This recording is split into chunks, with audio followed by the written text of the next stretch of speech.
আসসালামু আলাইকুম দর্শক, আশা করি সবাই ভালো আছেন। আমি আয়ুব খান। এই হলো আমার চাষকৃত আমেরিকান 5G গুয়াতেমালা এবং পাশাপাশি ইন্দোনেশিয়ান স্মার্ট নেপিয়া একই সাথে চাষ করছি।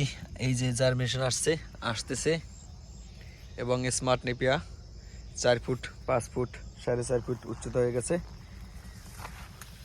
আমার এখানে ঘাস কম দেখা যায় কারণ আমি গ্যাপ বেশি দিছি, পাশে 4 ফিট এবং 2 ফিট, আবার কোথাও দিছি 3 ফিট, কোথাও দিছি 4 ফিট কাটিং তৈরি করার জন্য।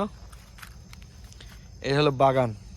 তারপরও মাশাআল্লাহ খুব ভালো ফলন হইতেছে। আশা করি আপনারা এখান থেকে অনেক কিছু জানতে পারবেন।